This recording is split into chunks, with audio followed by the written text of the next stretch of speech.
اور ہاتھ اوپر کیا جاتا ہے. ہاتھ اہل بیت علیہ السلام کے مذہب میں یہ ہے کہ ہاتھ چہرے کے ساتھ لایا جاتا ہے. اللہ اکبر جب آپ تکبیر کہتے ہیں نماز میں, اور جب رکوع کرتے ہیں رکوع سے پہلے اللہ اکبر, ٹھیک ہے نا, سجدہ پہ جانے سے پہلے کھڑے ہو کے سمع اللہ لمن حمدہ, اللہ آپ ہاتھ اوپر کیا جاتا ہے. سجدے میں جاتے ہیں, سجدے سے اٹھتے ہیں, پھر رفع یدین ہوتا ہے, اللہ اکبر استغفر اللہ ربی واتوب الیہ, اللہ, پھر سجدے میں جاتے ہیں.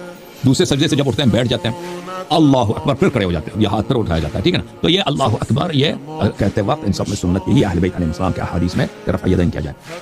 تو پہلی بات یہ ہے کہ آپ تکبیرۃ الاحرام کہیں گے, تو اس کے بعد حمد پڑھیں گے. سورہ فاتحہ کے بغیر کوئی نماز نہیں, اور بسم اللہ الرحمن الرحیم سورہ فاتحہ کا جز ہے, نہیں پڑھیں گے تو نماز باطل ہے. بسم اللہ الرحمن الرحیم کا کہہ کر سورہ فاتحہ پڑھیں گے. اگر فرض نماز ہے تو اس کے بعد ایک دوسرے سورہ کو پڑھنا ضروری ہے. اگر فرض نماز پڑھ رہے ہیں تو پہلے 2 رکعات میں حمد کے بعد دوسرا سورہ, کوئی بھی سورہ قرآن کا لے لیں, قل واللہ احد قل اعوذ برب الناس, یا لمبی سوروں کو لے, سبح بسم ربک الاعلی لے لیں, کوئی بھی, اس سے بھی لمبی کسی کو آتا ہے تو پڑھنا چاہے تو پڑھ سکتا ہے. لیکن دونوں رکعتوں, فرسٹ رکعت اینڈ سیکنڈ رکعت میں, نمبر 1 نمبر 2 میں سیم سورہ کو نہ پڑھیں, یہ مکروہ ہے. مگر یہ سورہ قل واللہ احد دونوں رکعتوں میں آپ پڑھ سکتے ہیں. قل واللہ احد کے علاوہ کسی دوسرے سورے کو آپ پڑھیں تو اس میں کراہت ہے, ٹھیک ہے نا.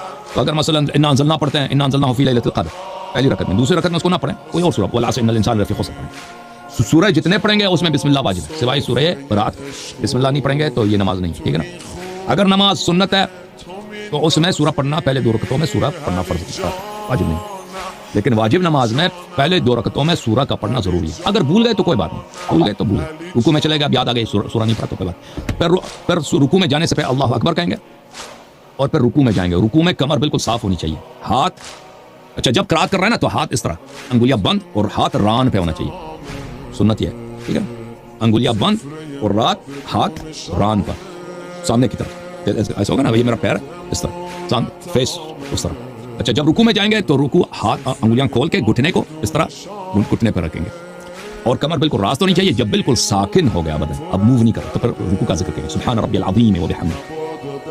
ایک دفعہ کہتے ہیں کافی ہے, 2-3 دفعہ کہتے ہیں بہتر ہے, 5 دفعہ کہتے ہیں بہتر ہے, 7 دفعہ کہتے ہیں بہتر ہے, ٹھیک ہے نا. اس کے علاوہ نماز میں جہاں بھی اللہ کا کوئی بھی ذکر کریں وہ چاہیے, رکوع میں, سجود میں, یا غیر رکوع سجود میں, جو بھی آپ اللہ سے کسی بھی زبان میں, اردو زبان میں, پشتو, اللہ سے کوئی راز و نیاز کریں نا, کہ اللہ تو میرا رب ہے, عربی میں کہہ دیں انت رب, یا پنجابی میں کہہ دیں, یا بلوچی میں کہہ دیں, یا بنگالی میں کہہ دیں کہ اللہ تو میرا خدا ہے, تو میرا رب ہے, میرے گناہوں کی بخشش کرنا. جو بھی راز و نیاز نماز میں اللہ سے کیا جائے وہ جائز ہے. اللہ سے حاجت مانگنا, دعا کرنا, ٹھیک ہے.